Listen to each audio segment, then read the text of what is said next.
Ladies and gentlemen, welcome back, you crazy degenerates. If you are joining us, I'm Brendan Lidke, and I'm joined by the Borg, Zach Borg himself from Dakota News Now. We're going to be going over all the stuff from the Oklahoma State game today, plus whatever pops into our little minds about what's going on today in FCS. Got an interesting one going on right now between Missouri State and Montana. Montana just went up, making it a little less interesting, 26-17, but has been a game the whole time, and Missouri State was supposed to get blown out. So, that's what we got going on. Obviously, the first time we are doing this after a loss, which is a bummer. I would be remiss if I don't quick point out and say thank you to Jackrabbit Illustrated's title sponsor of Kubota Dealers South Dakota, with 10 locations across the state of South Dakota. There's always somewhere near you to get into some orange equipment. They've got the best equipment around. So thank you so much to Kubota Dealers South Dakota for being our title sponsor. And I'm just looking here I've gotten so many text messages all day. I got to look one more thing up. And of course, our show sponsor is Jackrabbit Central. So thank you to Jackrabbit Central for covering us. They're the best place to get all your South Dakota State gear and swag that you may want throughout the season. They are the place to go. Location downtown Brookings and on campus as always. Plus on game day, they are open in the stadium. But anyways, Borg, you're kind of the guy I think most people are here to listen to anyways. What are your thoughts? I know you watched the game from afar like all of us did, but sometimes you get a better angle. What are your first thoughts about the game tonight here? Well, at least it wasn't 52-0. As you can see by the title, I think that's the first time I've ever. First of all, good job plugging the sponsors. I don't think we didn't really have a sponsor last year, did we? No, we didn't. We just kind of winged it. We kind of just threw the show together, and there wasn't really much to go on with that. So that was, and we had so many people asked to sponsor JI this year that we got sponsors for the show. Well, that's good. You got that. That's the number one thing right away. When you get sponsors, you got to plug them early, and depending on where you're at, you got to plug them often. So that's and then the number. I said this backstage when we were getting ready to start. I've been running around today because obviously it's been a busy night. We had a lot of high school football here too. I just finished our shows and I'm working posts. I didn't really look at the title, but I didn't recognize you without the beard. I think I missed you at the softball game.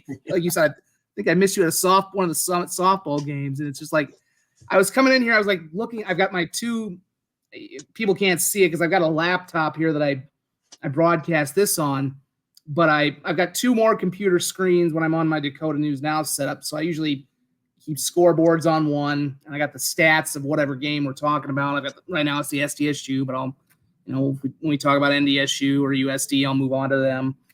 And so I'm just kind of going between those, and I'm posting my videos for the show. And I'm like, oh, we got a moderator in here. And then I look down, I'm like, no beard. Yeah, it's a big change. It's like, what was the Samson and Delilah story? But it looks good on you there. So, but the 52-0 I referenced was my unfortunate alma mater. Although to be fair, number 4 Texas will probably do that to just about anybody at this point. I just. The one thing I envy about SDSU and some of these FCS schools, a friend of mine who I've known in the CSU community said that it's not that any of us expected to go and win that game, but, it'd be nice if every time they play, it didn't look like the first time they'd ever played college football. And South Dakota State, when they go into games, at least even when they do have guys who are legitimately playing their first game, they seem – even though there were some uncharacteristic mistakes today, they seem much better coached. And I think the first blush thoughts were that's probably, seriously, as we start to break down this game, I have to think that's the best FBS opponent they played in the Division I era. I don't want to say it's the best team they've ever played, because if you go way, way far back, they did play back when college football was a little more pure. I think they did play some really great Division I teams, however they did the association. I'm not going to say this is the best team the program has ever played, but since they moved to Division I in, 2003, 2004, this has to be. I guess before we thought it would have been TCU when they were ranked, but that team, and we'll see what Oklahoma State does. But I don't see this team doing what TCU did that year, which was just implode after, I don't know that Bowman was that impressive of a quarterback to me. He was all right. He had some nice throws. Ollie Gordon probably had, he's probably going to say that was not his best game. Yeah. 104 yards on 27 carries. That's working for your yards.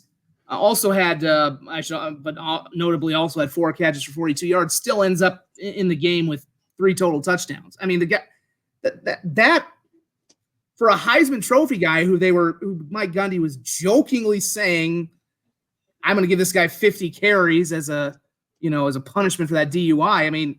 If he'd have gotten 50 carries, he would have felt pretty bad. He would have felt pretty beat up and bruised. I thought that's probably the biggest positive takeaway. And even though this is a game where you're going to look at it and say, man, SDSU didn't do anything defensively, I'm like, they did as well as you could do against that caliber of player. The touchdowns he broke, he made plays, he broke tackles. Right. And they just, it's not that the defense was awful. They just couldn't get off the field, they would, and even if they did get the stop, OSU is taking the Jacks very seriously. When you're going for it on 4th down, like they did, you're not screwing around. They'd get them stopped, but it'd be 3rd and short, or when they stop them, and then they'd get it on 4th down, and yeah, Ollie Gordon really had to work for his yards. I think that's a positive for the Jacks. That run defense is still there. If you hold a running back at his caliber to 4 yards a carry, roughly, that's a quick tabulation in my head, but just over 4 yards a carry, that's pretty good. I think it was Kyle maybe who had the comment during the game that he thought it was the best offensive line SDSU would face that he'd seen in an FBS game. And even still, they tried to do stuff up the middle and it just got clogged up. So I think SDSU's defensive line, and this is the benefit of the way they've, and again, I've said where they really bridged the gap and started to become a national championship team, where they bridged that gap with NDSU, was when their lines started to just get deeper and more physical. But when they really went to that philosophy of almost like the hockey line changes on their defensive line, because you lose guys, but now everybody gets experienced on that line. That you don't really have too many guys who are really playing their first key minutes in that thing. And they held up well against the run. The problem was they just couldn't get any pressure. And I don't know. And this to me, we'll touch on. Obviously SDSU is going to play Augustana in a couple weeks. We'll probably hit very briefly on the Northern State USD game, but there's a bit of a duality here between playing a Division II and a FBS team if you're an FCS team, because I don't think you can take the results of it and I don't know that you can fully make a judgment on how the rest of the season is going to go based on either game. Division II, I think you can really throw out the window if you kill a team, because the USD Northern State game, USD Northern has almost an entirely new roster and is playing its first D1 game. I think Augustana will be a little better, but they've lost a lot of people. That's where it really is. That's where I'm more interested to see kind of how backups do, or how some newcomers do when they're in maybe one of their first couple games. Yeah, sometimes certainly with an FBS game, you can certainly say there's a little more, but it's still one of those things where FBS, it shifts to the point where, okay, you're not, if it's a good FBS team like this was, or like Colorado was the other night for NDSU, you're not going to see that kind of talent anything close to that again. Right. The Jackrabbits aren't going to see those. They're not going to probably see another back like Gordon. I'm spitballing here, but I don't think anybody else in the Valley is going to look like that. No, nobody in FCS looks like him. And I was also equally impressed, and I said this online too. They don't have their receivers don't have the speed of Dion's guys like a Travis Hunter or the Horn kid. They were just huge. My God, every one of those guys is Griffin Wilde is a big dude, and they have like 5 Griffin Wildes, it felt like. So they weren't, and that's always kind of been an Oklahoma State trademark. You can go back to, some of their guys haven't necessarily panned out in the NFL, but there's the guy when Brandon Whedon was the quarterback, and they got upset by Iowa State when they were maybe going to go to the national title game. I can't remember his name, Bateman or last name either way. They've always had like the really big wide receivers. That's been kind of the trend. So, I mean, that's why I say you kind of you have to take some of the non-conference stuff with a grain of salt. I think there are concerns for SDSU. That there are some concerns, but there's also a number of guys who were playing in their first game. You got a new offensive coordinator calling plays for the first time. 2 years ago, it was the same thing when they lost their last game. You had Zach Lujan in his first game as the offensive coordinator, succeeding Jason Eck. I mean, those are tough situations when you're thrown into Iowa and Oklahoma State right away. I think the big thing is one thing I haven't seen anything to indicate otherwise. It seems like they came out of this game healthy. So to me, that's a big win. We got a touchdown. Missouri State's going to be within 2 if they make the extra point. I should pull this up on my 26 with 4:43 left in the fourth. I'm gonna have to eat some words on this. I'm gonna pull this up on my computer now too. Yeah, they're I gotta eat some words because I talk my share of stuff about the Bears and we'll see. I mean, it's one game, you never know, and we don't know what Montana is, but right in week 1. Well, it's like you said, even the Jacks game, your first game, new old coordinator. I think you could really tell the first half that it was a new O coordinator. I think you could just really tell that the play calling seemed a little disjointed.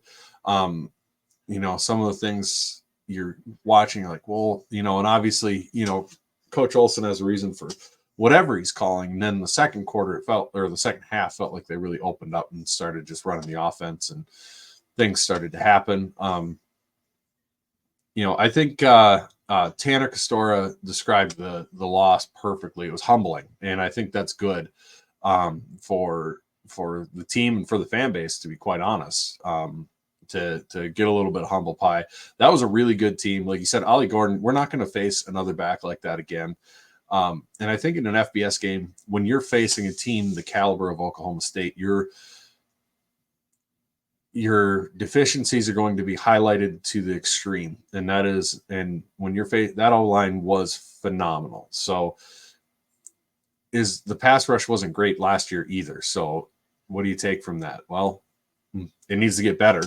I think that's for sure. But is it as bad as it looked? I don't know. We won't know until we get into FCS games. Frederick Nelson's asking, what are your thoughts on Mark's performance today? It wasn't his best game at all. I don't think so. I don't think Mark would say that. I think we all have really high expectations for Mark this year, especially, and I'm sure Mark included on that. I'm sure that's not what he wanted to go out there and necessarily put on tape, but it wasn't awful either or anything like that. I mean, he made some big throws, made some big plays, just missed on a couple of them. I think that first drive really took the wind out of their sails for some reason. I can't quite put my finger on why. It felt like I felt good after watching that drive, but it felt like the tone of the team changed just watching from afar. Obviously, I'm watching on TV. It was just really odd that, just some missed throws that Mark usually doesn't miss.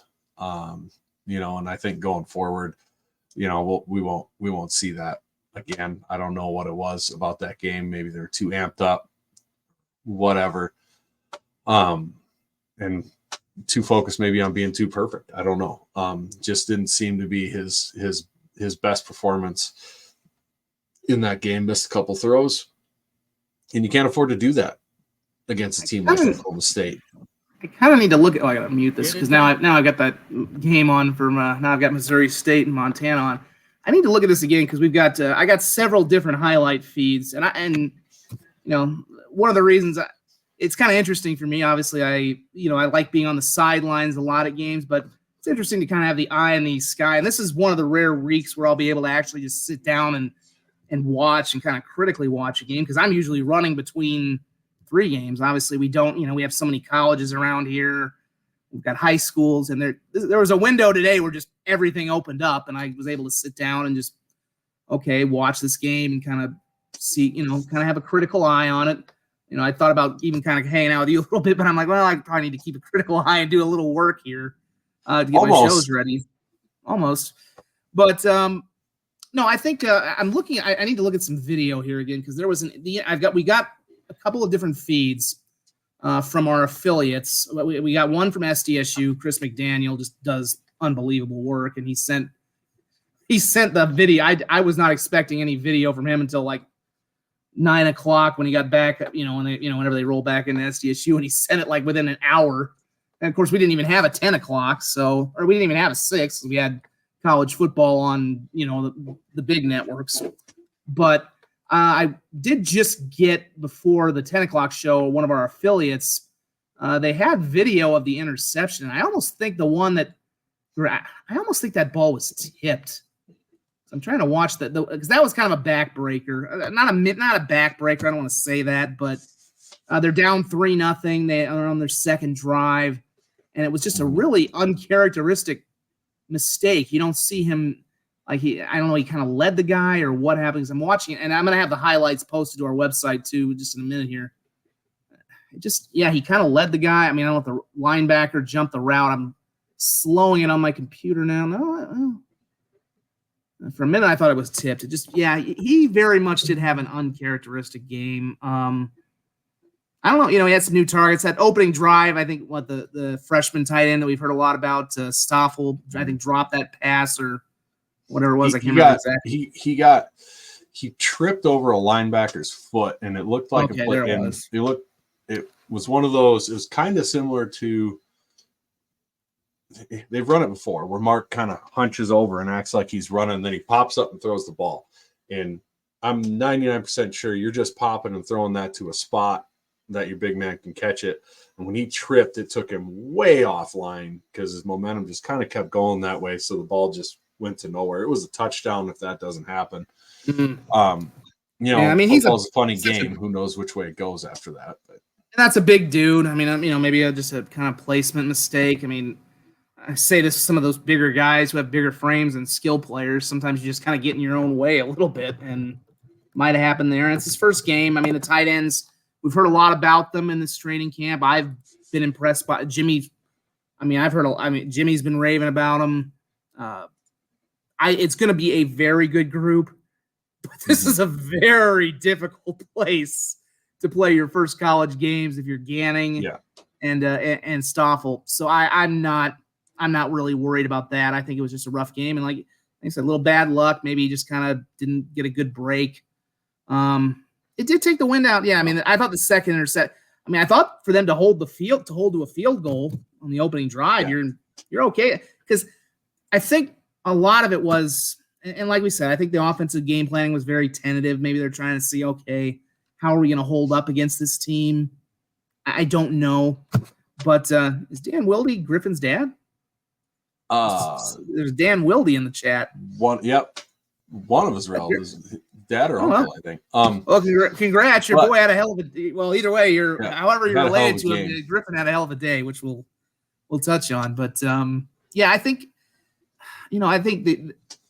I think you knew coming into this game with the way Oklahoma State's offense has always been. Oh no, okay, well either way. Just a coincidence then. It's been a good day to be a Wildy, apparently. No, the way Oklahoma State has always been, it's always a good offensive team. And I know Jimmy probably won't want to admit this, but he probably knew even for them to win, they were probably going to give up some points because that team's just too good offensively. You're not going to hold them down the whole game. So I think to get behind and know they were going to have to be chasing points was probably a difficult place for them to be in. Certainly if they could have gotten a field goal or a touchdown right away on that opening drive, or even answered on the second drive, I think maybe things would have normalized a little more. Maybe they would have been a little more aggressive right away. It's really interesting that I think second half they kind of knew. Second half, I think they felt more comfortable taking the deep shots. I know I had called for that. Several other people were calling for that. But what really was surprising was the amount of quarterback power they ran with Mark. It wasn't like Amar and an Angel weren't having success. It felt like Amar had that 40-yard run to end the quarter. At one point he was out rushing. Granted, it was mostly on the 40-yard run, but at one point he was out rushing Gordon, who had twice as many carries. Right. And plus we know with Mark's history of injury, it's been the last 2 years, they've really saved the quarterback run game till the playoffs, which I think makes perfect sense. You don't want to risk this guy. And I know this game means a lot to them. I know Jimmy I'm sure everybody on that team really wants this FBS win, especially against a real, full disrespect to my alma mater intended, and full disrespect to Kansas, who was bad at the time they played them. Those were not great FCS teams. This is a win that really catapults you into a different place if you beat Oklahoma State. But I think the humbling bit, I think it's definitely for the fan base. And, even some of us around here, we knew this team was going to be different, but there was still, I think we see, okay, this is what a really high level FBS team. I think this team's better than Colorado, just for the record, but we'll see. Those things play themselves out over time. I think it's more humble. I think the team has a pretty good grip of all these things. I know Jimmy does. I think he was prepared for whenever that first loss was going to come, and even especially if it was this game, I think he knew. I think they have a pretty, I think they just knew. Like I said, I don't know if they needed a humbling. I just think they kind of knew. It's just been it's been a while. It's been a while since the loss, and you really once you got on paper, and once you can talk about the matchups on paper. I referenced and I showed a lot of video of last year when Oklahoma State got hammered at home by Southern Alabama, who, frankly, last year's SDSU team would have ran both those teams. If Oklahoma State had played like that against last year's SDSU team, it might have been 50-7. Right. So I showed that video a lot, and I made that comparison. But it's a new year. They're older. They have a 6th, 7th year quarterback, 4th, 5th year lineman. You can talk about these things on paper, but then you get into a game and you see them on the field, and you're like, yeah, these guys are really good. And I remember a real backbreaker series. I thought the defense played, even though they gave up the 21 in the third quarter, which, of course, they were making a little light on the broadcast of that stat about how they only gave up 14 in the third quarter of all last year. Okay, that's not really applicable when you didn't play an FBS team like this, but I thought the backbreaker was on that opening series. I think it was the opening series. Maybe it was the second one. I think it was the first one now. There was like a 3rd and 9 where they had Bowman beat. I mean, like they had them defensed well. He was scrambling, and he just flings it, and then Bowman comes back across the field and makes a diving catch for a 10-yard gain. And then I think the next play they hit that touchdown to Gordon where they review. I didn't think the touchdown was a touchdown. I think he was down early. Probably wouldn't have mattered. They would have been down at the 1, and then he scores the next play. But the replay angles in that place were absurdly bad. That's a P4. What is we don't even have a camera on the goal line. With a lot of money that's been pumped in over the years, thanks to Mr. Pickens on that one. He's been the sugar daddy of that program. So I don't know. That was bizarre. But those, and I had a soundbite from Jimmy after the game. I know it went on the broadcast from the radio. He just said, there were a lot of times in this game we just looked, and we looked at our iPads, and we were draped all over them in coverage, and they just made a play. I mean, you tip your cap. That was the moment where I saw in that game, I'm like, this probably is not going to – even though they came back, to SSU's credit, right after that touchdown, they came back and they hit those 3 quick hitters, and then they hit the touchdown and get within 24-13. You're like, all right, this could be a game. It was a theme you hit on. They just couldn't quite get off the field. But a lot of the time in the second half, I thought they had it defensed better than they did in the first half. I thought they made good adjustments. That's a team that's talented enough to make plays on an FCS team, no matter how good that FCS team is.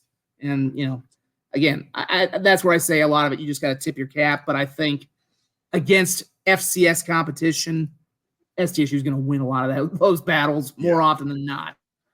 Dan, Nebraska didn't have goal line cameras either. They didn't. That was 2010, I think. Yeah, 2013. Well, it was 2013, and then I think 2011 or 10. So 13 years ago. So we're world's slated come a long way since then. We're slated to find out. I mean, tentatively, I say this because we don't know what the college landscape could look like any minute, because it changes every year. But they're tentatively scheduled to play at Nebraska, I think, in 2028 and 29, back to back. So, we'll find out if Nebraska. By then, I would think the technology would be there that you could have a robot on the goal line or just have a laser on the goal line to. Well, yeah, by then we might not have first down markers anymore. Yeah, there is a lot of good things, and like you said, there's a lot of plays you just tip your hat. I mean, when Ollie Gordon comes out, I thought the defense did a really good job of pursuit to the ball and gang tackling on Ollie Gordon, and that's what made his life so difficult, because when he got somebody one-on-one matched up, man, he was getting by him, and he's just that caliber of guy. He's just that caliber of dude, and I was pretty happy with how the defense did against him. He's going to get his yards, he's going to get his touchdowns, and he did. Offensively, I think there's a lot to like offensively too. The offense was able to move ball down the field. Like you said, Griffin Wilde, my God, that kid had a day. I think the receiving core is plenty talented. Graham Goring also looked good. Hit the tight ends once or twice. Not a lot, not as much as maybe you'd hope, but they look good. Angel Johnson is going to bust some big yards. And what really was impressive about him to me was, man, he is not easy to break. For being smaller built, that kid runs tough just on the kickoff returns. Watching him, I mean, he's dragging dudes on kickoffs. And Amar was great. He looked the part of a dude, and he's going to be. I'm excited to see what he does this year. The offensive line, I think part of the issues in the first half as well was that 3-3-5 is kind of an odd defense, and when you're a veteran line, I think the 3-3-5 isn't that effective. But when you've got a young, new, gelling offensive line, it leads to confusion. One play that distinctly stands out was Christensen just didn't block a guy, and he turns around and he's, from his hand gestures and stuff, it looked like he expected somebody else to block him. It was just essentially a blown coverage for the offensive line. And as the game went on, you could see, okay, they were starting to get it. They were starting to pick up the blitzes, everything else. They got better as the game went on, which is really good, because basically, if you listen to Gundy's interview during the game, he was not going to let off the gas. He essentially said, we're keeping our foot on the throttle. We will not let this team come back on us. When they asked about bringing out Ollie Gordon and everything, and they didn't, and they really didn't let their foot off the gas, but they did. Dan says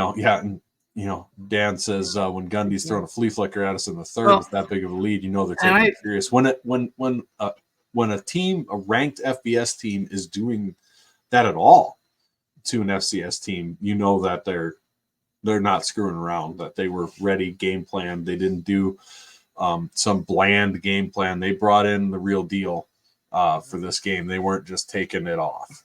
Yeah, there's where I got to credit him too. I mean, I did kind of.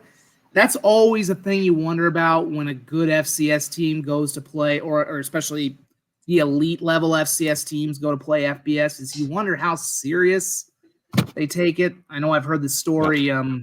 Gene Taylor, who of course was the ex-NDSU athletic director, had gone to Iowa. Of course, now he's at Kansas State as their athletic director, but he had just gone to Iowa and taken an assistant role there. And of course, that year they were playing NDSU was 2016. And Taylor goes in there and he's trying to tell the players for Iowa, which included, oh, by the way, George Kittle, who's pretty good, and a couple other future pros. And he's trying to warn them, you got to take these guys seriously. They're good. They've beaten a lot of really good teams. The FCS thing doesn't matter. And he says, I told them all this, but you can see the look in their eyes that, yeah, they don't buy this. This is just we're going to kill these guys. This is a cupcake.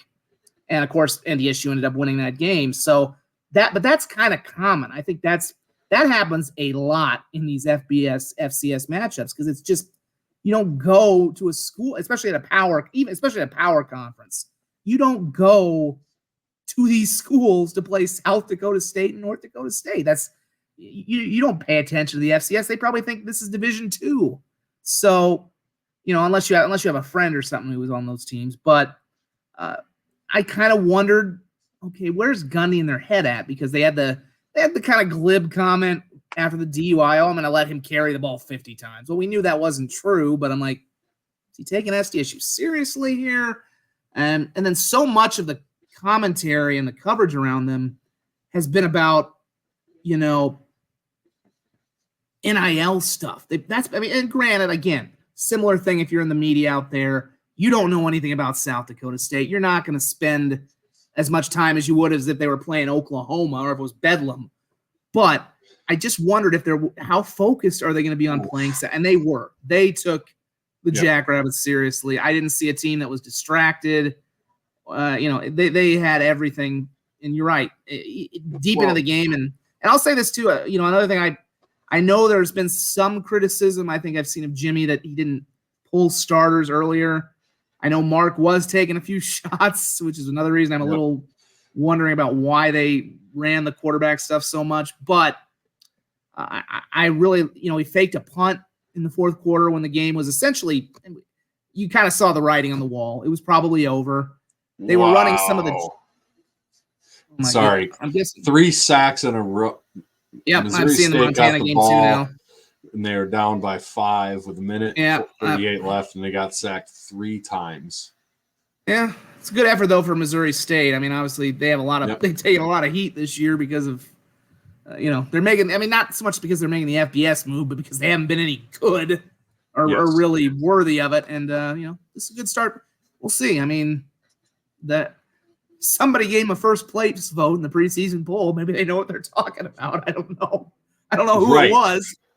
I don't have a vote in said poll, but what I was getting to with Jimmy was, like I said, they had that fake punt, even though it didn't work. They ran some stuff with Chase Mason. Again, didn't work, but they're still going for it.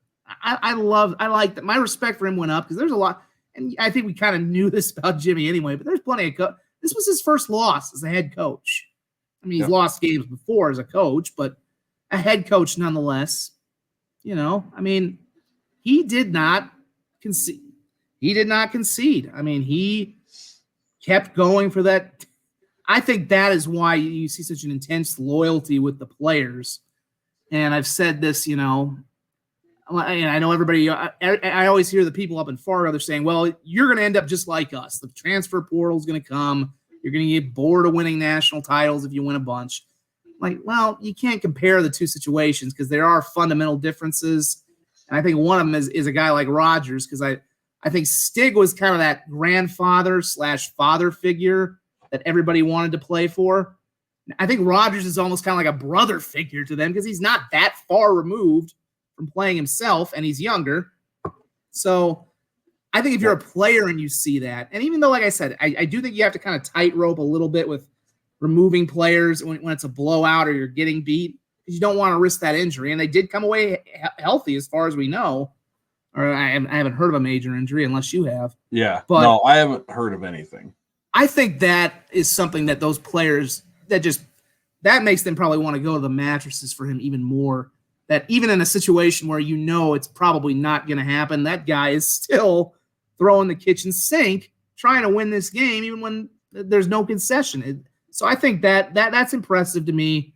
Like I said, there's some things you can certainly criticize, and I think the game, but I do think, for a guy who just lost his first game, there's a lot of stuff in there. I think you can say, man, you can see why there's a lot of people nationally who are starting to catch on. That this is a pretty.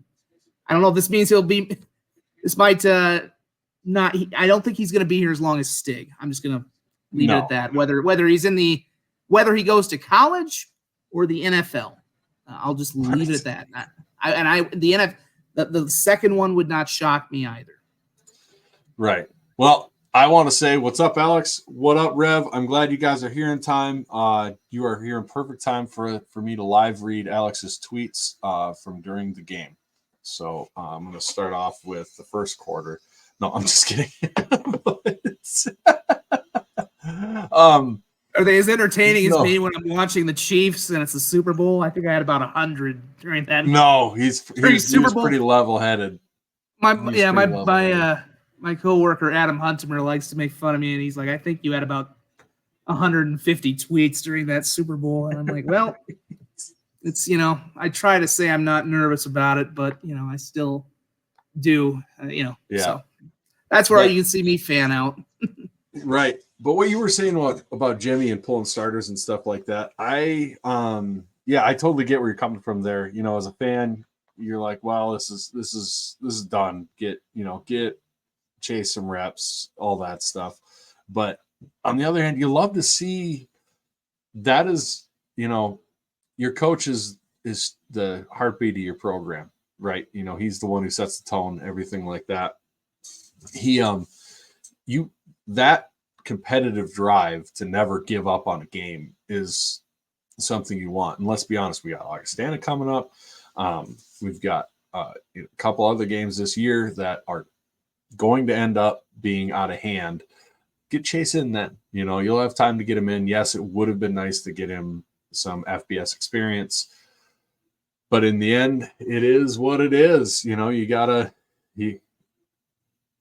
I'm not mad about it. Sure, I would have liked Chase to maybe get another drive or two in there just to get him the reps. But in the end, I don't have a problem with a coach who is never giving up on a game like that. I have no problem with that at all. Will it bite us someday? It might. Kevin Marshall from SCS Nation Radio saying, how about them dogs? You know what, Kevin? Today and today only, I will call them the Citadel.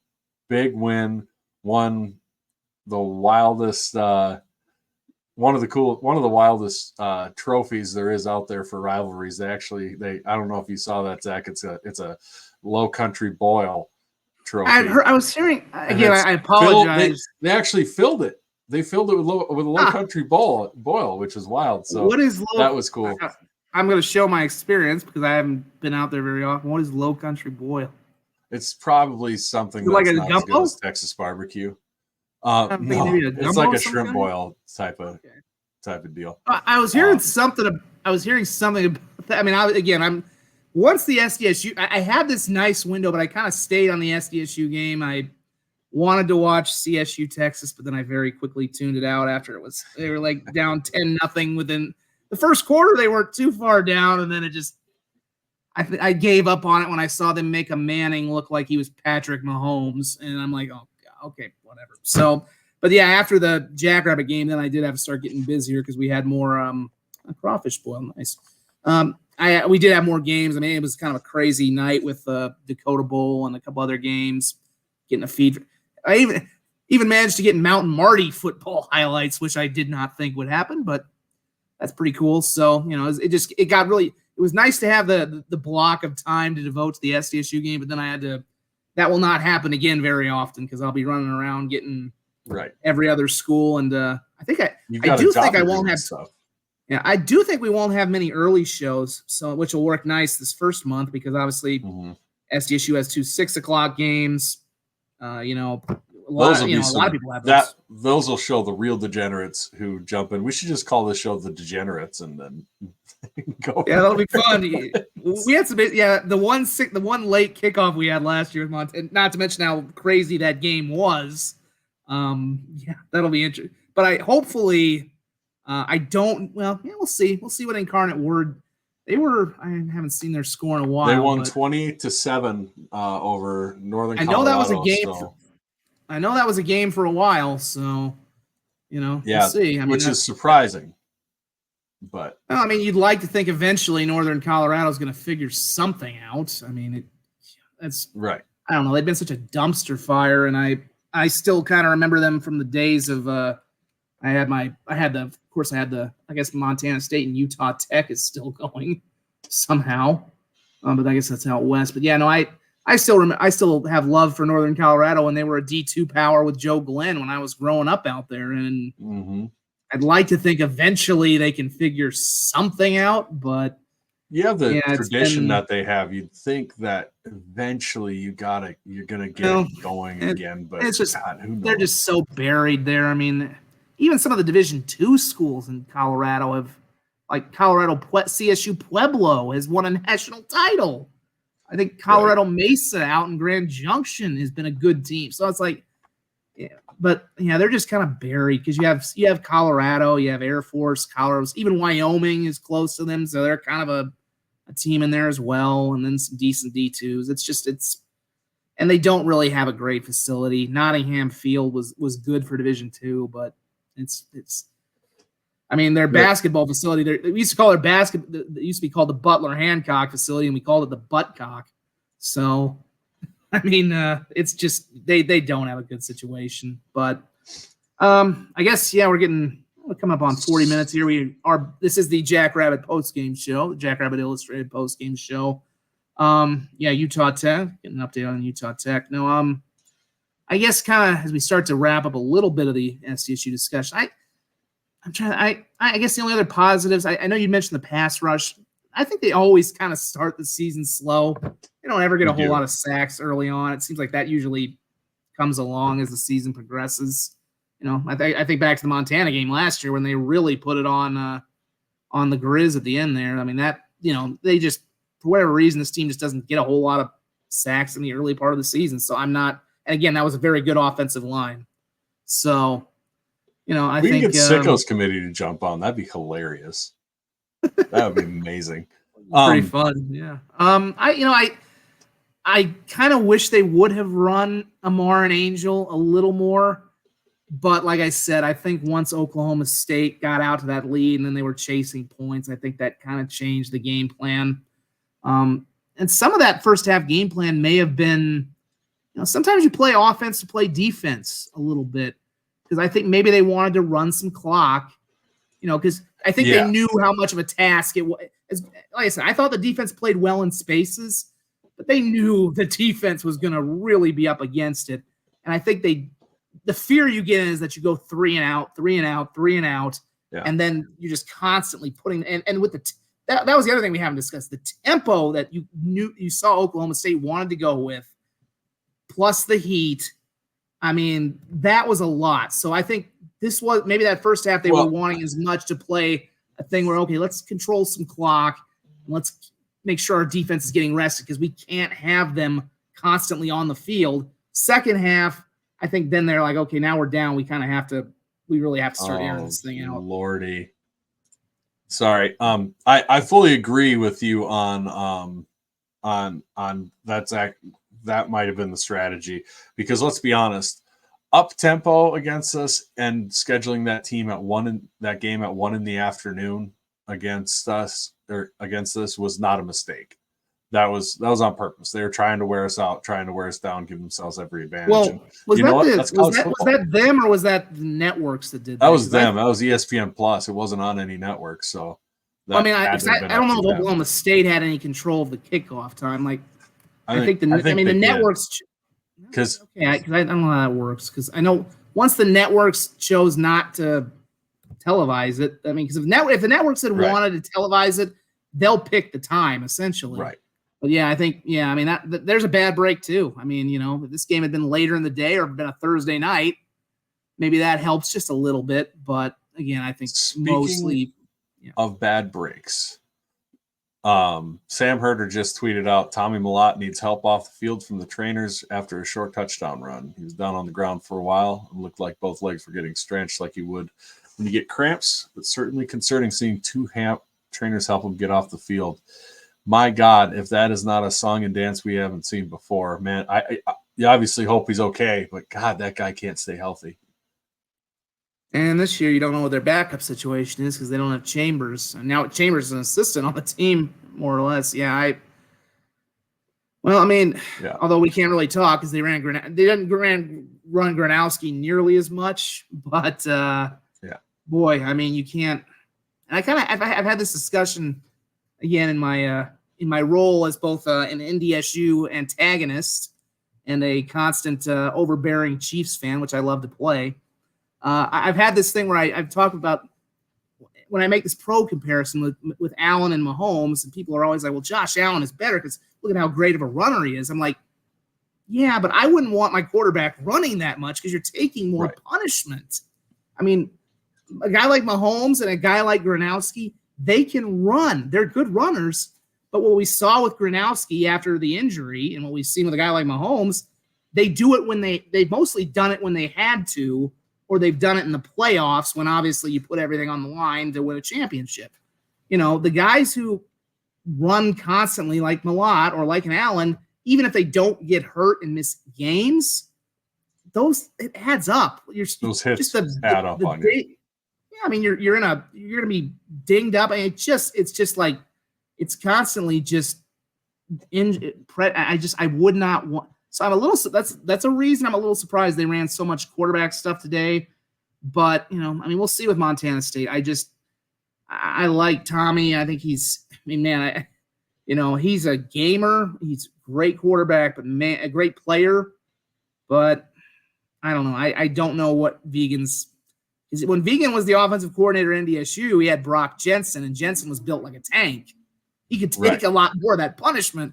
It's just he doesn't have, and Chambers was too. Although Chambers got hurt, I thought his injury in the semifinal with SDSU was a key one because he looked pretty good in that. If he doesn't go out, maybe that game's a little closer.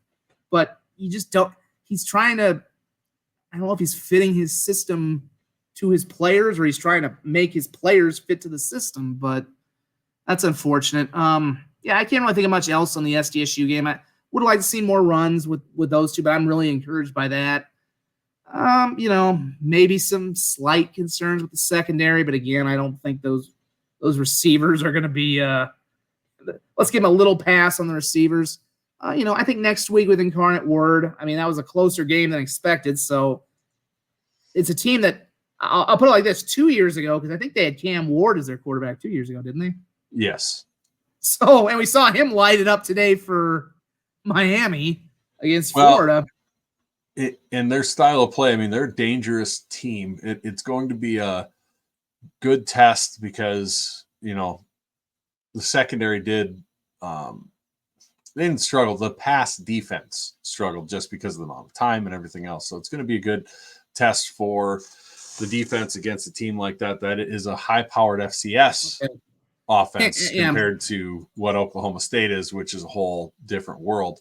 So you're right. It was war. We were getting corrections here from Dustin and Kinkle. It was Lindsey Scott 2 years ago. Lindsey Scott was good too. Lindsey Scott was good terrible, too. Wasn't he? Ward was 3. Really well, the thing I was going to say though, had SDSU in that title game 2 years ago, I think that would have been a tougher game for them than North Dakota State. Because I think I said that before NDSU even played Incarnate Word, that I was rooting for NDSU because SDSU matched up way better with NDSU than they did with Incarnate Word. I still think they beat Incarnate Word, but that would have been a much tighter and more heart-stopping game with Incarnate Word. And I think, I kind of remember Incarnate got screwed a few.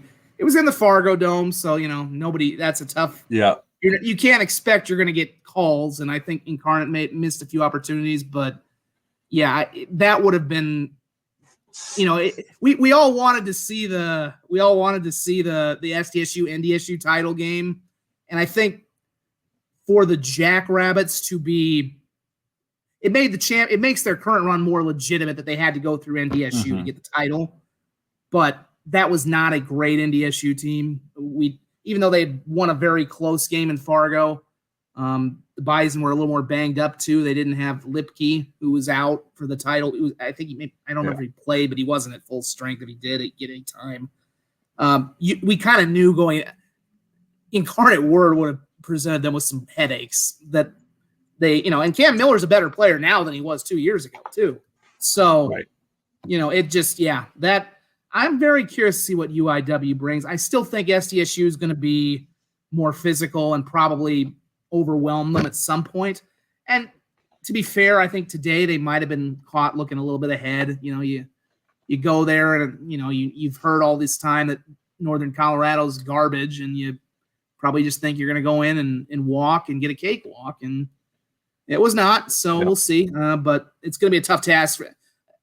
I've said this. I think SDSU's schedule this year is. As much as some people don't like having a Division II team on there, it's tough to get when you have especially a 12-game schedule. Tough to get a full Division I schedule.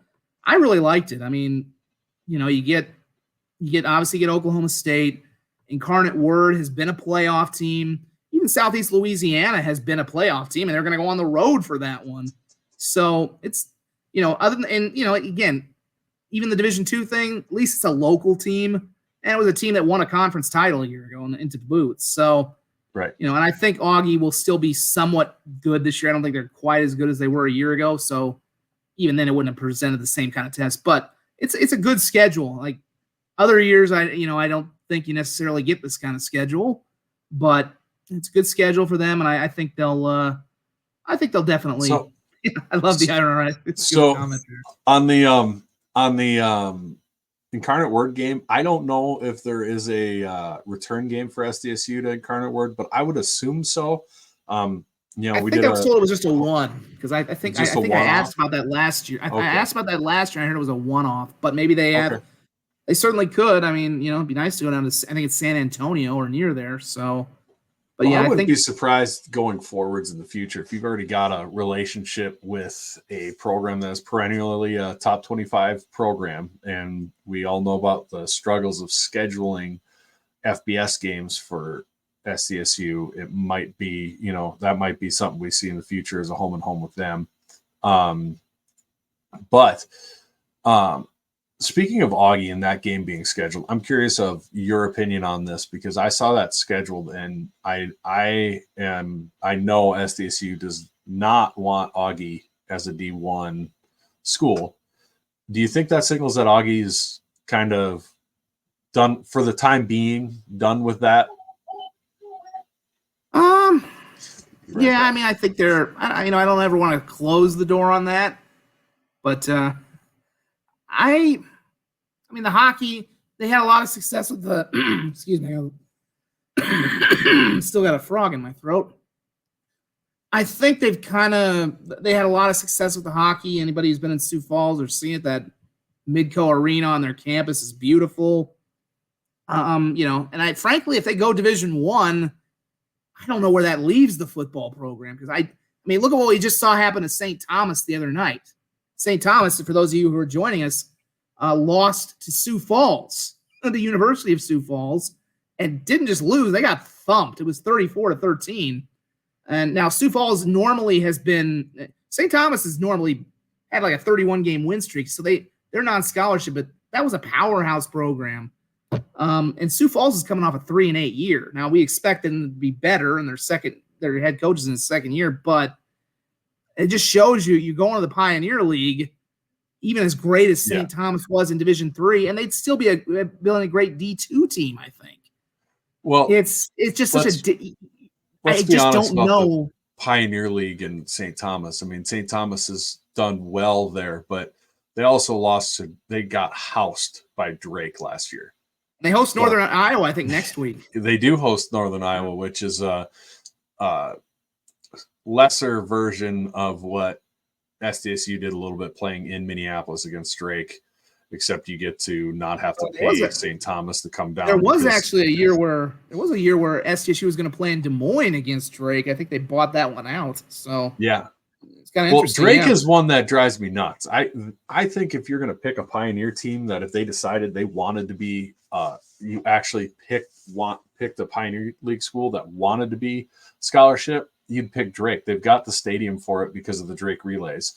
Yeah. So they've got a big enough stadium. Great old time stadium too. They've refurbished it a lot, but it's like a classic one. I do want to.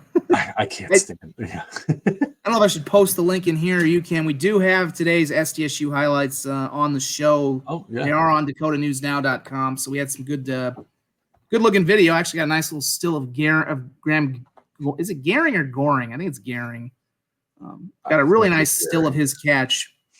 And by the way, we have a YouTube site this year too. So usually the day after it's posted on YouTube. What's the title that's posted under? Is it just in sports? I know we tweeted it out on our Dakota News Now page. I think it's just Oklahoma State overwhelms or something. Yeah.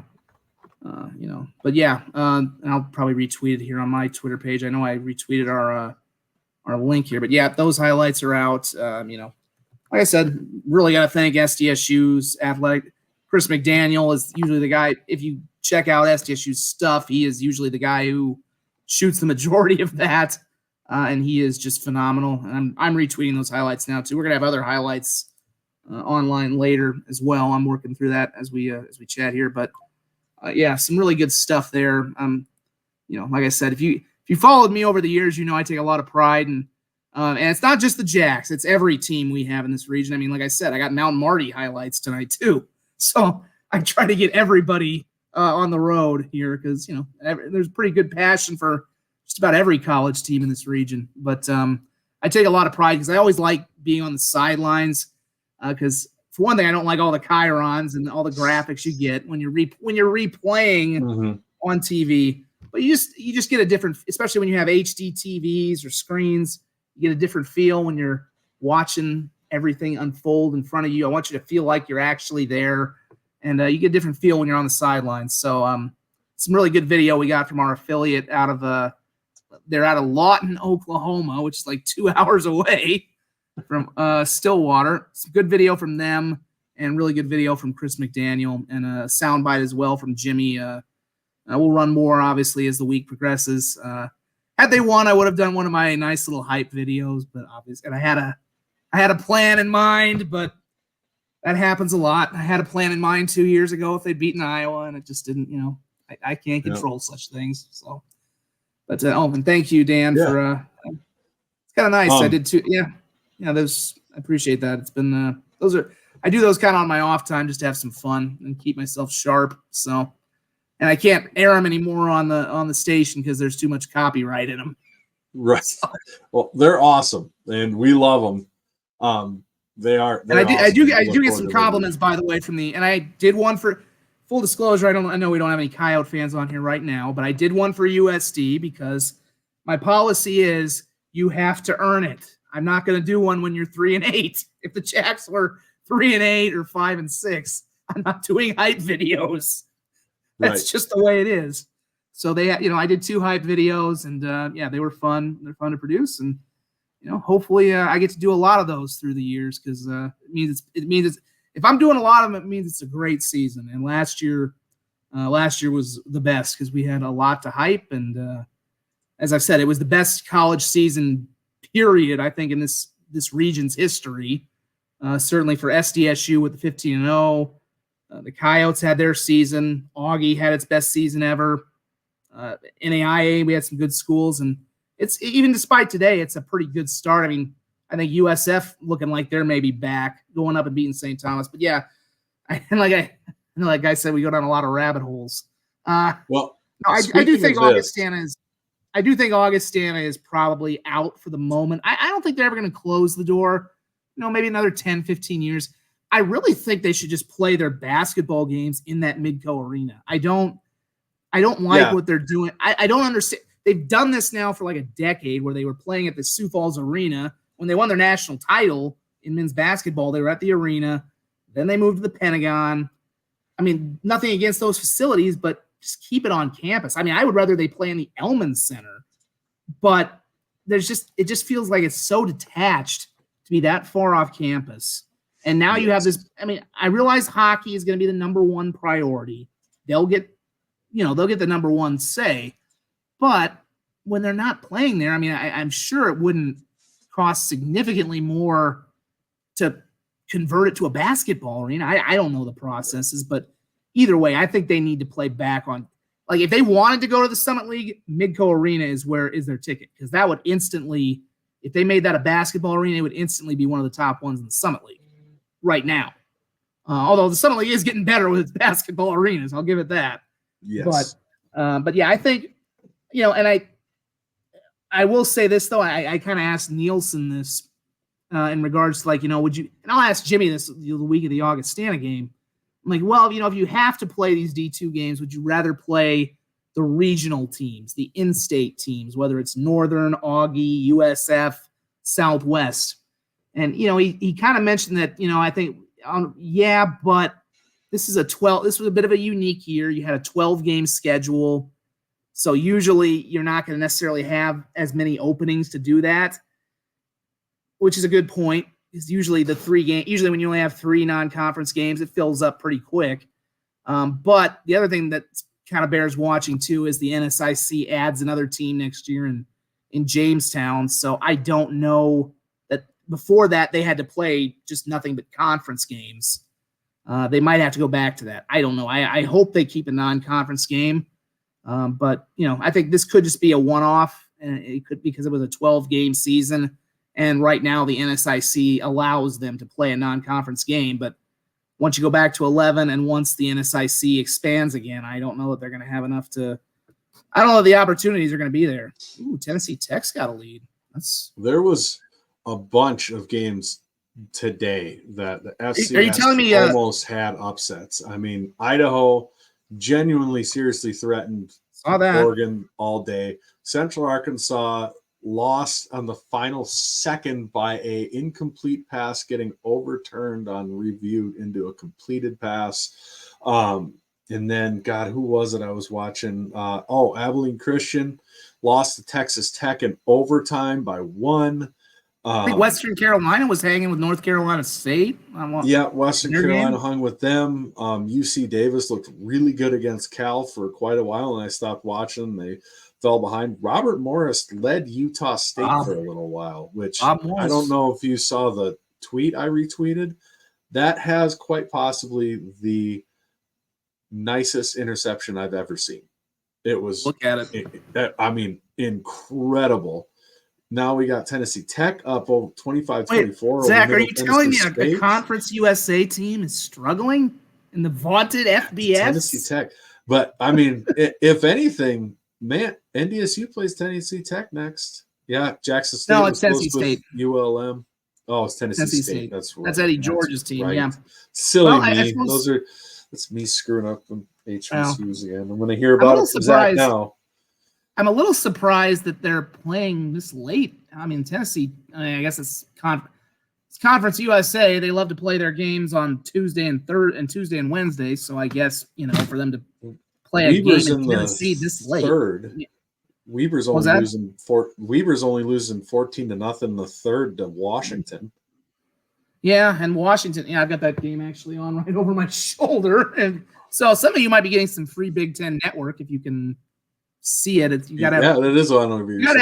You gotta have pretty good eyes if you're gonna see it because it's in my big head blocks. Yeah, some places had weather delays. I remember seeing the video of the Fox. I'm guessing that's why.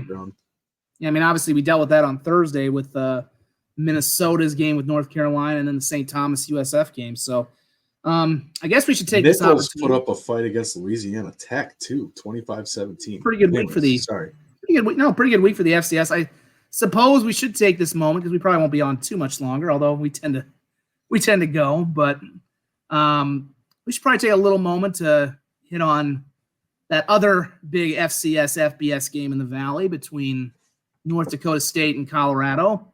One quick thing I forgot to do. I do have to do one last read for Cubby's Sports Bar and Grill in Brookings, South Dakota, the number one sports bar in Brookings, or honestly the state. They're my favorite sports bar in the whole state. Get up there for some Chislik. They've got the best beer. They still got the patio open. They will for the first couple of games. If you don't have a tailgate spot, don't want a tailgate, go down to Cubby's. I know a ton of people do that. Go there after the game and get your beers to celebrate the win. And if we're on the road, you can't go to the game, get to Cubbies. They've got wall-to-wall TVs there. And they'll have all the Jacks games on. Go ahead and check out Cubbies in downtown Brookings. We're not going 3 hours, Adam. I promise. He's got a fan. My wife and son are. He's getting more and more excited about this. We do that in the playoffs. Come on. That's right. After a rivalry game. That's right. But I think the NDSU game kind of went mostly as expected. I thought NDSU would hang with them. I kind of thought Colorado would pull away, which they were close to doing. And then Dion damn near gave it back to them a couple of times. I'm convinced, I think Cam Miller. Boy, I know last year there were some in Fargo who said Cam Miller should really be up for the Peyton, and I didn't agree, but he looks like he could really – it could really be between him, Gronowski, and, we'll see who else emerges. But Peyton Cam Miller really looked like he could be a Peyton guy. I think he looks very improved. I have no idea why they keep trying to do this stupid Cole Peyton package. You know, they keep They gotta let it die. I mean, they've Matt Frazee, who's one of the originators of the FCS Fans Nation, went through and went, what does Cole Payton do better than Cam Miller?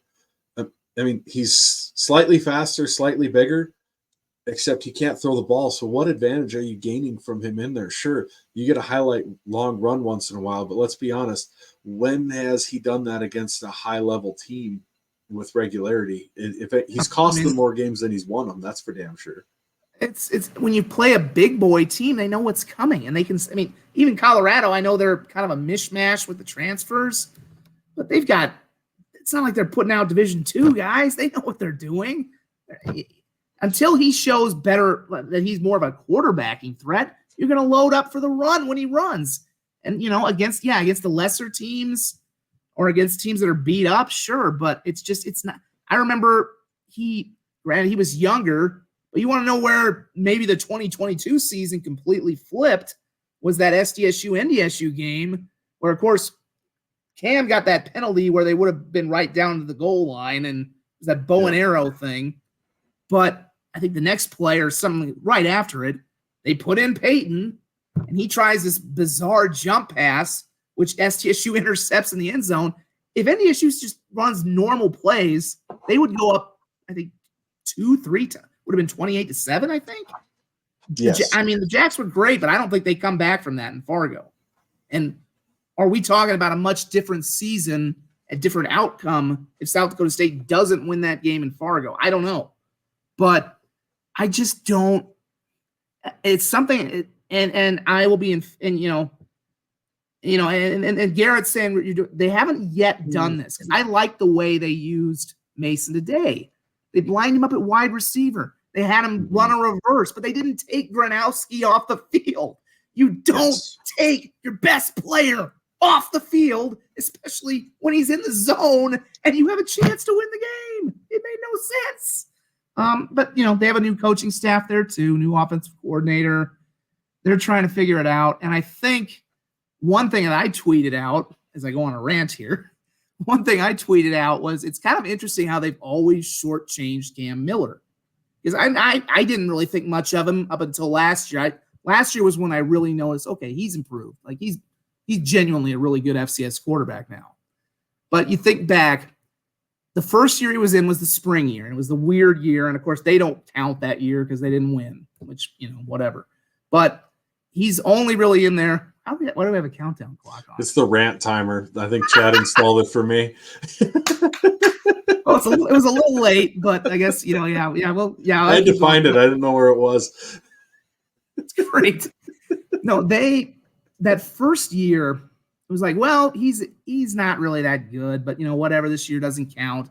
They kind of discounted him, even though I thought he was, in hindsight, he was all right for what he gave them that year because he kind of rescued him. Zeb Nolan was just ineffective for them that first year.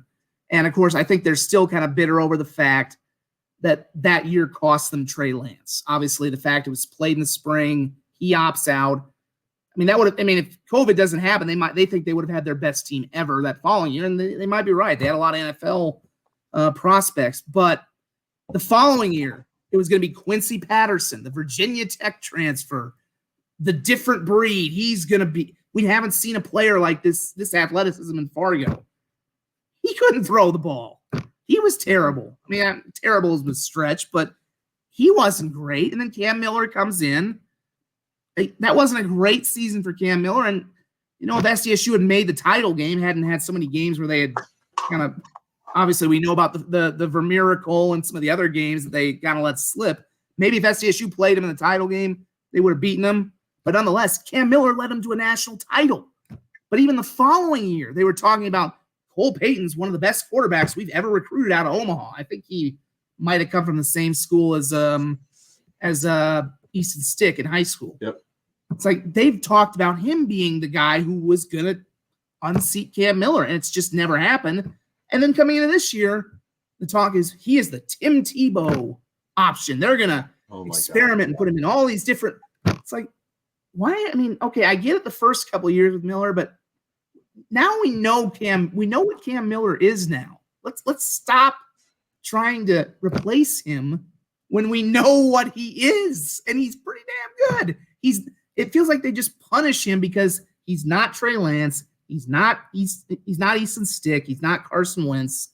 I mean, he's never going to be as good as those three historically, but he's still a pretty damn good quarterback. He'll probably get a shot in the NFL. I don't know if he gets drafted, but he'll go to a camp at the very least. He's a damn good FCS quarterback, but it's like he suffers because he's not one of their all-time great quarterbacks. He's not one of the guys who went 3-8 with them 10-14 years ago. So I just and again, the Peyton stuff will work against the crappier teams. It'll probably work next week against Tennessee State. It'll work against whoever else, the bad teams. It'll work against most teams. It'll put up fantastic numbers. But if they don't wise up, it'll probably cost them, maybe against SDSU when they play in the Fargo Dome, or worse, maybe in the playoffs if you run into the Jacks, or I gotta say, let's say maybe USD is for real this year and is different, or maybe Idaho is really good because they keep thinking that nobody's ever going to catch them in Fargo. Well, the Jackrabbits caught you. Maybe somebody else will too. You just never know. I don't ascribe to that whole notion of they're so far above it, because I've seen one team catch them. Especially tonight watching Jason X team. I wouldn't. Like I said, I wouldn't stop trying to fix what is not broken. Let Cam Miller cook. And if Cole Payton wants to transfer, thank you. We appreciate you, but you're just not the best quarterback here right now. Go find another opportunity. I guess that's the end of my rant. And they say I hate the guys. Right. Well, Cam Miller needs more respect on his name from NDSU fans. Like, yeah, SDSU fans give him crap. He's the opposing team's your biggest rivals, quarterback. That's going to happen. But man, that guy is his life's almost his college career is almost a movie. They keep bringing in people to replace him. He keeps winning the job back. He's got a national title, all this stuff, and then they're like, "No, we're going to try to put another guy in for you occasionally," and it costs us a game. And I'm sure the fact he's 0-for against SDSU is weighing against that legacy too. If he beats the Jackrabbits in the game in Fargo, which could happen, we'll see. I think the Jacks have a good chance to go in there and win, but I think it's going to be a hell of a game at this pace. Those are the two biggest knocks on him are that he's not Trey Lance, Carson Wentz, or Easton Stick, and that hasn't beaten the Jackrabbits yet. And that's not entirely his fault either, because SDSU had better teams. Yeah, he made some mistakes in those games, but he would have had to play superhuman. I don't think those three quarterbacks I mentioned. People forget this, and I've heard this with NDSU. Like they said, that 2020 team, if they all stayed in, nobody touches them. Mm-hmm. Did everybody forget that when they came here for the game day game in 2019, the Jacks lost their starting quarterback and nearly beat them with a third-string true freshman who had never played a down of college football? Like they had the ball tied with a chance to take the lead. He throws a pick, and then they run for a 70-yard, 80-yard touchdown. To me, that's where everything really started. I've said that was a turning point, even though they lost. That was when they first started to physically match up with NDSU. But I'm like, for people who are saying, 2020, they would have just steamrolled everybody. I'm like, SDSU was coming. I don't know if they would have. I'm not saying they would have beaten that team, but it's like, if you're just thinking, Cam Miller's not Trey would have beaten him. Trey didn't have a great game. His worst game of that year was against the Jacks. He only threw for like 85 yards. Like you wouldn't. I had people ask me, like, is he going to be a great pro quarterback? I'm like, I don't know. At the time, I'm like, I haven't really. I saw a little bit of him in Marshall, and the only game I saw him in person in Brookings, he was not impressive. The Jacks played a good game against him. So, and of course, his career, I don't think his pro career, it's not entirely his fault because he had an injury right off the bat, and then Brock Purdy came in and just played well, but it's one of those things where it's like Cam Miller just kind of gets, I think he's just constantly dissed because he's not the whole time. It's like being the guy who has to follow a great quarterback in the NFL. You're the guy who follows John Elway or whoever name any guy who comes out. The only place they get away with this is Green Bay, where they seem to have a great quarterback follow everybody. But yeah. Yeah, but with what Zach says, Zach's right. I mean, you have a game with 12 yards. That is a supreme clunker of a passing game. But those were earlier. A lot of those were earlier. Like last year, I thought last year was when I really saw the improvement. You're right. Early in his career, I mean, yeah, that, as I've said, I think that 2021 national title year, if they played SDSU again, they might have lost to the Jacks. I don't know. But yeah, I think last year was when I turned the corner on Miller. I'm like, I don't think he deserved to be top 3 in the Payton. And I know there were, I think somebody gave him a vote over Gronowski for number 1. I don't agree with that. But I turned the corner. I'm like, this guy's a dude. And watching him play against Colorado, I'm like, if he maintains that pace, he'll be at the awards banquet as a top finalist for that award. Yeah. And, but we used to call him Cam Whiteclaw at JI, before last year instead of Cam Miller. But he's good now, so we call him Cam Miller. But Whiteclaw is not the worst drink. I know my wife likes that drink, so I guess that's not the worst. Right. I'm not a big fan. I don't know how he does with ladies. Maybe. I got to say that hype video they put out this year that they deleted, that was probably his worst decision since the 12-yard pass. Yeah, that oh God! It's bad when they it's bad when they go to all the trouble to put that together and they delete it within like an hours because they got ratio. Yes. Something that is fun. We've got people in the comments arguing over top 5 placement for this week after this week's slate of games. All that jazz. How fun is it? It used to be in the middle of NDSU's run and JMU was here and everything. It was basically NDSU, JMU, and then, kind of the Jacks, but they hadn't done it, hadn't proved it. And then everybody else, it was who's going to rise up. And this year we've got 4 teams for sure. We just saw what Idaho did to Oregon, and that's tough for me because we see so many teams play well against an FBS team and then just flake out. But that doesn't feel fluky to me against Oregon. It feels like they're, and you got Montana, you got Montana State, SDSU, NDSU, possibly Idaho, maybe Villanova. Villanova was really good last year and kept everybody, really put it on Youngstown State for a while until they let them come back. It feels like with all the gnashing of teeth and wailing about the demise of FCS and there's no good teams left, this year has more potential national title teams than it ever has before.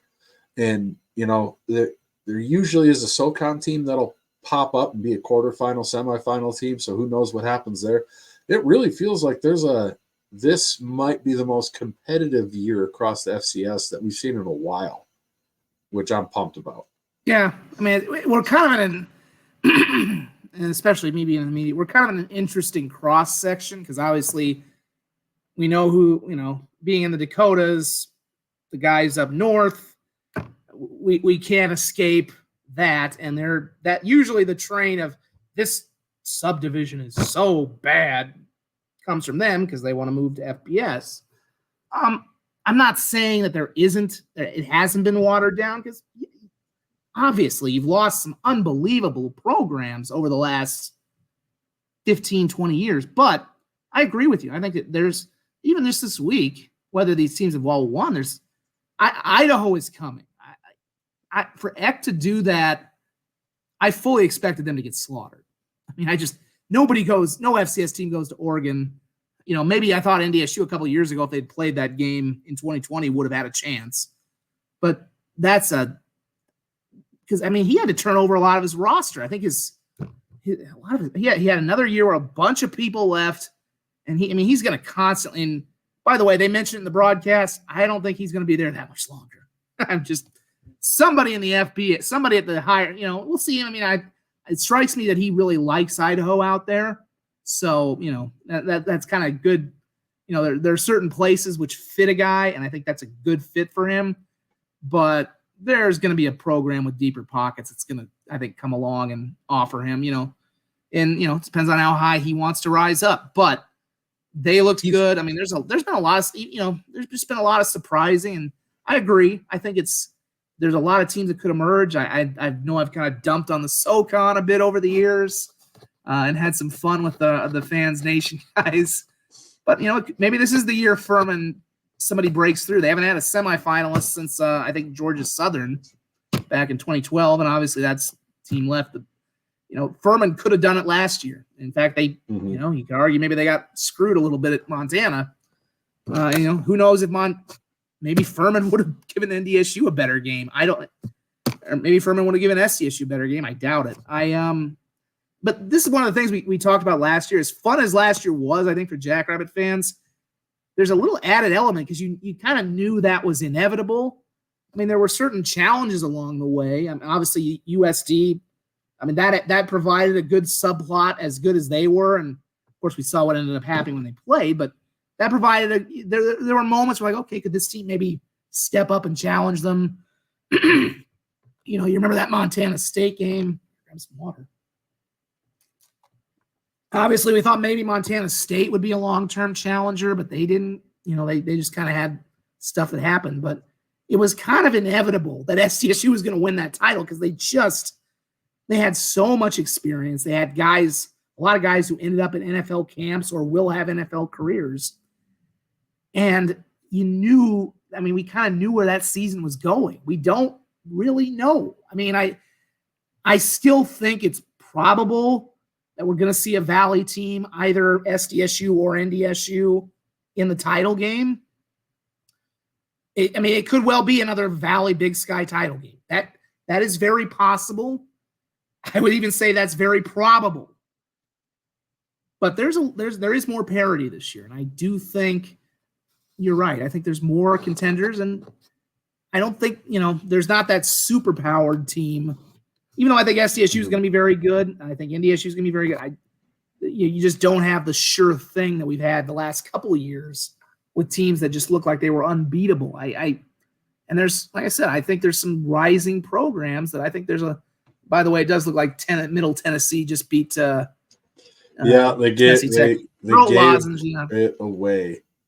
Well, I've had my throat's been a little off ever since I had that case of pneumonia, so I still kind of deal with that a little bit, but I'm not quite. I'm working on it. It's been I have to talk for a living too, so I also kind of have to conserve, I guess. But no, I think it's going to be a fun season. I think for the FCS. Again, not many more thoughts on that Colorado game with NDSU. I think they really missed Cole Wisniewski. I think that's going to be if he returns, that's going to be that could be the wild card for whether they go all the way or whether they can, because I don't think it would have necessarily beaten Colorado, but that dude was such a presence back there, especially in the playoffs last year. I think they miss him a lot. I think they miss the leadership. Even if he comes back in a limited role, it's one of those things where you need that. He's like a quarterback for their defense almost. So, I mean, that had to be torture watching that game for him. I think NDSU will still be NDSU. They're still going to be good. Well, yeah, I think that's the reality of it. And there is more parity. One thing I did want to bring up, if you are looking to get into a Jacks game this year, you better get on it. I know we're talking to the degenerates here, so I'm preaching to the choir, but let your friends know, coworkers who aren't paying attention out there. I saw someone even post on the SDSU fans Facebook page that I think they overbooked for the Augustana game. Like, nobody, what are you? They've been overbooking for about 2 years now. Yeah, what's that even overbooked? This isn't a convention center. It's Are we sure that wasn't an Augustana fan? I mean, obviously it's been a while since they played the Jacks, and yeah, I don't there are know, a few man. there are a few less seats than there were back in the day at Coughlin. Yeah, and it's wild, and it's not Coughlin where they just keep stuffing them in there, and they'll sit there with a pusher, and I think if there was people in the way, they just stuff them in there, stuff them through. But if you are curious and enjoy following that stuff like me, Jack's fan went and made Green Dot Watch on Twitter. He's got he made a algorithm that goes into the sites Pretty and cool. counts how many how many green dots are left. The one I'm getting a kick out of is he's doing one for the SDSU NDSU game, and it's like, yeah, I don't know. I will get the ultimate kick, and I'm hoping I can go up to that one. I was up there 2 years ago, and I was up there for the playoff game in 19. I don't think it's possible, but God, it would be hilarious if there's like 3,000 or 4,000. If there was like even if there were just 2,000 to 3,000 Jackrabbits. I know there's kind of this quote unquote boredom up there with everything, but man, if SDSU fans get even more blue, that would be. I'm gonna laugh at that one because that would just be like, I can't imagine, because it's gonna be a nationally televised game. If there's one thing Fargo people still turn out for, it's the chance to be on national TV. And I appreciate you being a fan. I'm a fan too. If there's one thing that they love being on national, so I can't imagine they won't sell it, and it being it'll sell out. I've been giving them crap now because they gave us crap for years. Well, the only way you sell it out is we show up. Well, oh my, well, how the turn. I mean, that would be that's what I'm getting at. Yeah, that would be the ultimate turning of the tide if there ends up being.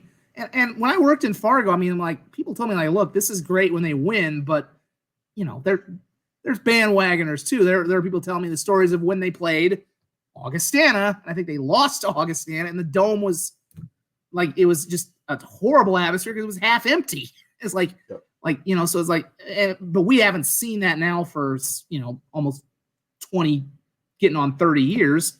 You know, I was there the last year I was there, they went 3-8. So, and it definitely, they were not selling the place out. And now they're, you know, now they're obviously getting bored, even though this is a time where they're competitive with people. And yeah, I see Garrett saying disagree a little on Wisniewski. I'm not saying he would have made the difference. I think he would have made the difference because there was 2 or 3 bombs wide open up the field where you saw the safety go over to try cover receiver that the corner stayed with up the field, and he left that guy wide open on a couple drives that ended up scoring touchdowns. I think at least one of those, if he's in on, he stops, and that might be a whole different game. Well, and to me, I've said this about them, the difference between now and where they were in their dynastic mid-2010s. He's their pro prospect, other than their offensive lineman. Obviously, they churn out offensive linemen in the NFL like nobody's business. But, you know, I think he's their best pro prospect defensively. So I think that makes a difference. In the past, when they were just juggernaut, they had NFL people dotting the team everywhere. They just don't have, they're still a very good team and still pretty well coached, I think, even with a new coach. But you see that difference when they don't have just a lineup that's replete with, I mean, this is maybe where the portals hit them. I think some of their recruiting hurts them a little bit too, because they go, you know, obviously, I've said this about our recruiting in South Dakota, and we'll touch on it throughout the year. This state's going through a renaissance with its high school football. Like, it's producing more high-level division, not just for the FCS, but the FBS. And some of that helps, too, that we now have guys like Kalen DeBoer, Josh Heupel, and all these South Dakota connections at the FBS level, at very high levels. But it's like we produce more Division I players now than ever before. North Dakota doesn't have that within their state. They produce a few, and most of them go to NDSU, or some end up at UND, but they don't have this volume of talent. And the fact that South Dakota State can get them, and, you know, it does tug at the heartstrings a little bit, when you're, we talked about Griffin's performance today. I've got news. I have a feeling FBS people are going to start making some offers. I don't know anything. That's just me connecting some dots after a game like this. And if he has a big season, but I think some of the reason that maybe the portal will never quite hit SDSU as hard as it did NDSU is because they have so many of these in-state kids, and that pulls it in a different way. NDSU, a lot of those guys who have transferred are Florida, deep south. They go way farther out. It's just a different, they don't have any reason to want to stay in, especially if they've won national championships. They don't have any reason to stay in Fargo, North Dakota. They're going to go play in the big, the linebacker they had, I can't remember his name, who went to LSU. Why would he stay another year? What, their receiver, Eli Green, he had a pretty good game for Iowa State today. How much better would he have made them this year? It's one of those things where South Dakota State has so much, can kind of rely a little more on their home grounds, a little more so than North Dakota, who still goes to Minneapolis. They still get good players out of there, but they can kind of. That's why it's so huge that SDSU is starting to lock down the state of South Dakota. They think of how many great players those NDSU title teams had from South Dakota. Yeah. They had a bunch of them. Well, I'm curious too, because Tyler Roll leaving was huge. I think NDSU made the right call ultimately. It's a tough one because I knew Tyler when he was a player. I love the guy, but in the portal era, they wanted someone with a little more head coaching experience and somebody who's got those Division I connections. Pawlasek's now been at Wyoming and Iowa, but Tyler, from my understanding, was the main South Dakota recruiter down here, and you've already got the situation now where South Dakota State has gotten so much better. So now people are, I've talked a lot with Curtis Riggs. I did a story there that we aired in our Pigskin preview. It used to be that I remember when Taryn got recruited, when he committed here, the story I think Zimmer's told that, Stick said, we never get a guy from NDSU. Well, now all the kids in South Dakota want to go to SDSU. It used to be if NDSU wanted a guy, they would go up there because that's kind of, that's where you're going to go to win a national title. Well, now that's not the case. Now your top recruiter is gone for South Dakota is gone to Iowa State. I don't know that I've not heard a lot of the guys they've signed recently. I know they got one guy out of Washington last year, but otherwise a lot of the guys they're getting are kind of legacies. They got Jet Zabel, but his brother Gray is obviously on the team. I'm not saying that's the only reason, but that helped. They had another guy who I think was a legacy as well. So they're struggling in that department. And this is a bad time to not have that connection because now you mentioned all those great players they had before. It's beer time. It's always beer time, man. Now it's even worse because now the talent is even better than it was when they had gotten those guys like a Preston Evans or I think Gebhardt was one of them too, if I'm not mistaken. There's more talent now they could tap into than there was a decade ago. And now they don't have their number one guy recruiting it. So I will see if that, obviously, even a guy like, even we talk about South Dakota State, even South Dakota getting a guy like Kane Wallner. That's a guy who NDSU was after. And that's going to be a huge get for USD. He would be great up at NDSU. He's going to be a factor for them. So even if they're not winning the head-to-head, that to me is a sign that they're not recruiting the state as closely as they should have. Because if you're not, I know Bison fans have kind of poo-pooed that, but and then some of the other ones, but it's like you're starting to lose some battles. They'd have had him. Maybe, perhaps, but I think I'm sure. Oh yeah, that's their thing. But that's a guy that in the past I think they would have maybe focused a little harder on, and I think clearly I don't think their focus is right now very highly on South Dakota, and it's not a good time to be brushing the state aside because it's going through its best renaissance, it's not going to stop. And one of the other things that was interesting too was even if these guys don't pan out at an FBS school, you still have that connection with them where if they don't work out there, maybe they transfer.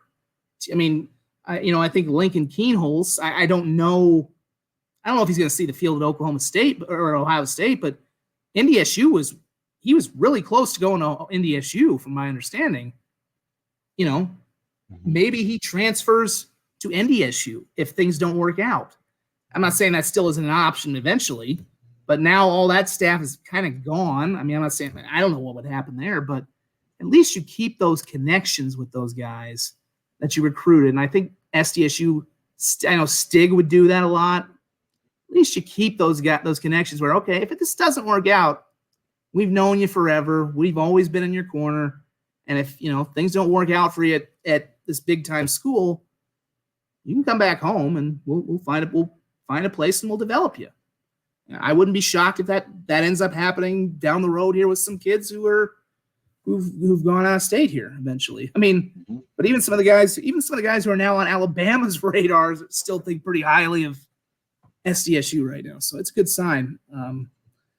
We should probably wrap up here because I think we need to wrap up. I was going to say the only other things looking ahead to next week. Didn't touch on the Coyotes much, but that was a pretty open and shut game. Northern State just does not have a whole lot of.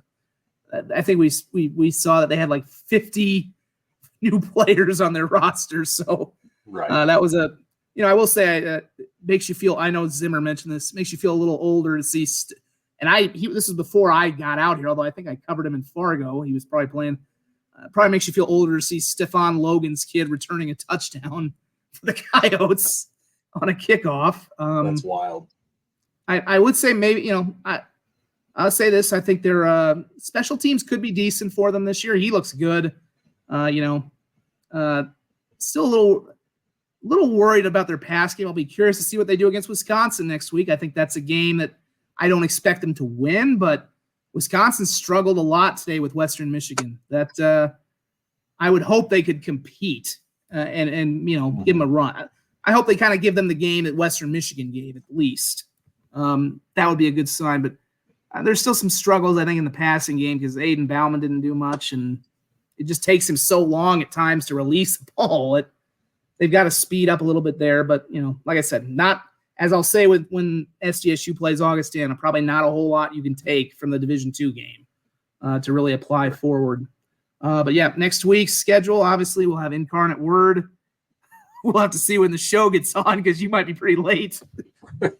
Yeah, I'll be late. That's a fact. Well, I mean, maybe if they blow them out, you can get out. Right. That was part of the problem last year. Was that game came down to the last minute, literally, last second, and then they had to replay it anyway. Right. So that would be the nice thing. If some of these games are out of hand, you can probably get out and beat the traffic. Right. But do I think the Jacks for once? I probably will if they get out of hand because we'll have the new one with us. So we'll have Xena Warrior Princess with us. That's a good note to end on. And like I said, next week games of interest. I think locally, like I said, I'll have some eyes on that USD Wisconsin game. I think we'll not entirely fair, as I said. Same with SDSU. You can't judge FBS isn't a great judge, but I think if they compete well in that game, it's a good sign for them moving forward. North Dakota State should run through Eddie George's Tennessee State team in the Fargo Dome. Somebody mentioned this Montana and UND is somewhat interesting next week because UND gave Iowa State a fight this week. Defensively, they were all right. They had a 22-play drive. Offensively, they're a work in progress, to put it mildly. Missouri State will take an FBS shot next week. They are at Ball State, which maybe that's a game they could win. Ball State's typically not very good. Youngstown's got Valpo. Northern Iowa had St. Thomas. Southern Illinois, I didn't see what they did this week. Did they even play? They played BYU. They got beat by 31. Okay, yeah, I don't remember that. Some of these games I just didn't even see. They're at Austin P. I don't know. Yeah, P. I always chuckle when I say P. They always have signs that say "Let's go P." That's a pretty good note to end on. Finally, Illinois State at Northern Alabama, Indiana State at Eastern Illinois, and Butler at Murray State. And shout out to Murray State. They got former Washington high school quarterback Jaden Johansson. So that's the slate next week. Not an FBS game, but I think it'll still be a pretty fun obviously one FBS game, a couple FBS games locally, but I think it's still a pretty interesting slate, and it's gonna be a fun season. So thanks for all you guys who've joined on the ride. Brendan, thanks for Jackrabbit Illustrated. Thanks for bringing my rambling butt on this thing and adding a countdown clock, because I'm probably gonna need that for the rants. I think it's pretty And great. in 2 weeks, when CSU beats Colorado, I am going to be a happy man, because I don't know how the hell we're going to do it, but we're going to find a way. Damn it. By God, it's going to happen. It's in Fort Collins. We can't. Maybe the last win that one. time we're ever going to play them. We can't lose this game. I don't care if we don't win another game. I just want the one. Christ. Just don't lose 52-0 again, please. Anyway, y'all have a good night. Night.